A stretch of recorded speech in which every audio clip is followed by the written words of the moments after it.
আল্লাহর ওয়াস্তে সাহারি এবং ইফতারে মুসলমানের মতো খাবার খাবেন, জানোয়ারের মতো খাবার খাবেন না। সাহারি এবং ইফতার এই দুটোতে কি খাবেন? মুসলমানের মুমিনের মতো খাবার খাবেন, জানোয়ারের মতো খাবার খাবেন না। আল্লাহ পাক বোঝার তৌফিক দান করেন। মানে আমরা কিন্তু সাহারিতে কি করি জানেন? 60 পেট খাই। কয় পেট? নবীজি বলেছেন খাবে পেটের 1 ভাগ খাবার, 1 ভাগ পানি, 1 ভাগ, আবার বলি 1 ভাগ খাবার, 1 ভাগ পানি, 1 ভাগ। কার পেট খালি আছে এখন খাওয়ার সময় খাওয়ার টেবিলে? আমাদের ওস্তাদরা বলেন যে মুসলিম উম্মাহ, আমাদের ওস্তাদরা বলেন যে মুসলিম উম্মাহ খাবার টেবিলে হেরে গেছে সে কখনো জিহাদের মাঠে জিততে পারবে না। বুঝতে পারেন নাই?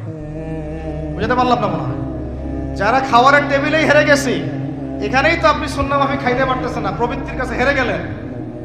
গপ গপ গপ গপ করে খাচ্ছি 7 পেট ভর্তি করে, এখানে তো খাবারের সামনে হেরে গেলাম, প্রবৃত্তির সামনে। সে আবার কাফেরদের সাথে জিতবে কেমনে? জিতবে আগে নিজের প্রবৃত্তির উপর জিহাদে তো জিততে হবে।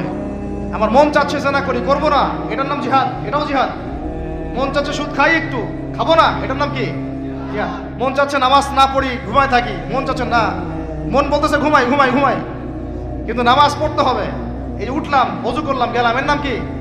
এটাও এক প্রকার কি, বরং নফসের সাথে জিহাদটা অনেক বড় জিহাদ বলা হয়েছে, বলা হয় নাই? এটা মানুষকে শক্ত করবে। একটা মেয়ে সেটা প্রেম করতে মন চায়, করবো না, ওকে দেখবো না, যাবো না কাছে, এটা এটা শক্ত থাকার নাম কি? এটা মনের নফসের সাথে কি বুঝেন? আল্লাহ পাক আমাদেরকে নফস শক্ত করার তৌফিক দান করেন। তো ভাই খাবার ইফতারেও এভাবে 7 পেট খাবেন না, সারিতেও খাবো না, ওয়াদা করি তো ইনশাল্লাহ। শোনেন, পরিমিত খাবেন, পুষ্টিকর খাবার খাবেন, পরিমিত খাবেন কিন্তু পুষ্টিকর খাবার খাবেন, তাহলে যথেষ্ট হবে ইনশাল্লাহ। আর এখনকার যে খাবার এদের বেশিরভাগই ভেজাল, যত বেশি খাবো তত দ্রুত অসুস্থ হব। তো এই যে আমরা দিন দিন যে দুর্বল হয়ে যাচ্ছি, বুঝতে পারতেছেন না আপনারা? এটা দিন দিন যে আমরা আগের জেনারেশনের মতো শক্ত না। আমাদের দাদারা, তার দাদারা যেরকম স্ট্রং ছিলেন, আমাদের ইয়াংরাও কিন্তু অত স্ট্রং না। একটা ইয়াং ছেলেকে আপনি এখন 50 বছরের একজন মুরব্বীর সাথে পাঞ্জা লাগায় দেন, পারবে না, ওই চাচাই জিতবে। এটার কারণ হচ্ছে ভেজাল খাবার, ভেজাল পরিবেশ, ভেজাল সবকিছু। আমরা যা খাচ্ছি বেশিরভাগই বিষ।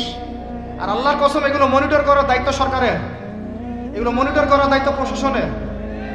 এদেরকে মোবাইল কোর্টের আওতায় নিয়ে এসে একদম 1 বছরের জন্য ঢুকাইতে ভিতরে। আইনের সঠিক প্রয়োগ হলে এমনি সিধা হয়ে যাবে। বাঙালিদেরকে শুধু মিষ্টি মিষ্টি কথা বলে কাজ হবে না, মাঝে মাঝে কঠিন শাসন লাগে। বড় বড় কান্ট্রিগুলো আপনারা দেখে আসেন, মনে করেন রাস্তায় ড্রাইভিংয়ের সীমা দেওয়া আছে 100 কিলো, ওরা যদি 110 120 চালায় কেউ কিচ্ছু বলবে না, কোনো ট্রাফিক পুলিশও নাই। মোবাইলে একটা মেসেজ চলে আসবে যে তোমার এই 1500 রিয়াল 2000 রিয়াল জরিমানা করা হয়েছে। দিবানা ড্রাইভিং লাইসেন্স বাতিল, ওটা বাতিল তো হবেই, 6 মাসের জন্য জেল খাটবে। বাপ বাপ করে টাকা দিয়ে আসবে, টাকা না দিলেও আর ভয়ে চালাবে না। বাবারে বাবা, একবার 1500 রিয়াল খাইছি, আবার খাওয়া যাবে না। আইন শুধু থাকলে হয় না, আইনের একদম কঠোর বাস্তবায়ন থাকতে হবে। এই জিনিসটা যদি থাকে দেখবেন সমাজ ঠিক হয়ে গেছে ইনশাআল্লাহ। আল্লাহ পাক আমাদের সবাইকে কথাটা মন থেকে বোঝার তৌফিক দান করেন। আমরা কি কারো শত্রু? আমরা সবার শুভাকাঙ্ক্ষী। যদি এই জিনিসটা শক্তভাবে বাস্তবায়ন করা যায়, দেখবেন খাবারের ভেজাল এমনি বন্ধ হয়ে গেছে। মানুষকে মেরে ফেলতেছে খাবার দিয়ে, আর 3 দিনের বাসি তেল দিয়ে রান্না করছে, বললো এরকম টাটকা রান্না খেয়ে ফেলে। এই যে কোলেস্টেরল বেড়ে গেল, ক্যান্সার হচ্ছে। গরু ইঞ্জেকশন দিয়ে ফুলায় ফাবায় মোটা তাজা করে ফেলায়, করে নাই? কি অবস্থা মানুষের বুদ্ধি! চালের মধ্যে এটা মিশাচ্ছে, ডালের মধ্যে এটা মিশাচ্ছে, পানির মধ্যে কি মিশাই দিচ্ছে, ড্রেনের পানি বলতেছে মিনারেল ওয়াটার। হ্যাঁ, ডাব খাবেন, ডাবের পানি আগে ইঞ্জেকশন দিয়ে বের করে ফেলাইছে, আগে খাই ফেলছে, অল্প একটু বাকি আছে, ওটার দাম হাঁকাচ্ছে 150 টাকা।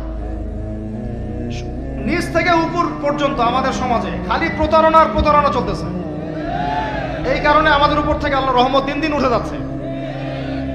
আমাদেরকে সতর্ক হওয়া উচিত, আমাদেরকে সৎ হওয়া উচিত। সৎ হইতে পয়সা লাগে না, সৎ হইতে পয়সা লাগে। সবাই যার যার জায়গা থেকে ভালো হয়ে যায়, কিচ্ছু করা লাগবে না ইনশাআল্লাহ। আপনি মাদক খায়েন না, কেউ জোর করে মাদক খাওয়াবে? আপনি নিজে সুদ খায়েন না, কেউ জোর করে সুদ খাওয়াবে? এখানে কেউ মাদকের দোকান দিল, আমরা খাই না, ও দোকান নিয়ে চলতে পারবে না, টামটোপলা বাঁধে চলে যাবে, কি করবে?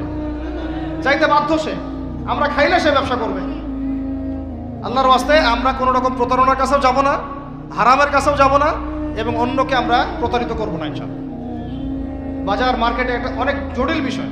রমজান মাস আসলেই দেখবেন দাম বাড়া শুরু হয়েছে। এখনই অসাধু ব্যবসায়ী যারা, ওরা রিস্টোর করে ফেলাইছে, ওরা আবার সিন্ডিকেট করে ফেলবে যে এই দামের বাইরে যাবে না। তখন আবার দেখবেন যে সরকার বিপাকে পড়ে গেছে, দাম আর কন্ট্রোল করতে পারতেছে না, তখন ভর্তুকি দেওয়া লাগতেছে, আবার ওদেরকে আইনে আনা লাগতেছে। মানে আমরা নিজেরাই ঠিক নাই। কারা ঠিক নাই? আমরা নিজেরাই ঠিক নাই। এই কারণেই তো আমরা, মানে আমাদের সমাজের উপর থেকে আল্লাহ পাকের রহমত, বরকতটা উঠে যাচ্ছে দিন দিন। আপনি দেখে নিয়েন, যে পণ্যের দাম এখন 200 টাকা, রমজান মাস আসলে দেখবেন 250 টাকা 300 টাকা বাড়াই দিচ্ছে। এটা ব্যবসায়ীরা করবে, অনেকেই, অনেক অসাধু ব্যবসায়ী করবে, এটা অনেকেই করবে, এখনো চলতেছে। আমাদের বাংলাদেশে এমন কিছু নাই যেটা উৎপন্ন হয় না। আমরা যদি আমাদের এখানে সঠিক জাকাত ভিত্তিক অর্থনীতি থাকতো, এবং সততা থাকতো, ইনসাফ থাকতো, আমানত থাকতো, আমাদের জিনিস আমরা খেয়ে শেষ করতে পারতাম না, এরপর বাকিটা রপ্তানি করতে পারতাম। অনেক কথা ভাই, এগুলো অর্থনীতির বিষয়, আরেকদিন কথা হবে ইনশাআল্লাহ। রমজানে আসছি যেহেতু, এতটুকু নসিহত করি। 3 নাম্বার, যে ভাই আমরা এমনভাবে খাবো না যে খাওয়ার মনে হয় জানোয়ারের খাবার। ঠিক আছে ভাই? পুষ্টিকর খাবার খাবো, কিন্তু পরিমাণে কম। কম বলতে কি একবারে কম না, আপনার প্রয়োজন অনুযায়ী 3 ভাগ করে, 1 ভাগ খাবার, 1 ভাগ পানি, 1 ভাগ ফাঁকা, সুন্নাহ অনুযায়ী। আল্লাহ পাক তৌফিক দান করেন।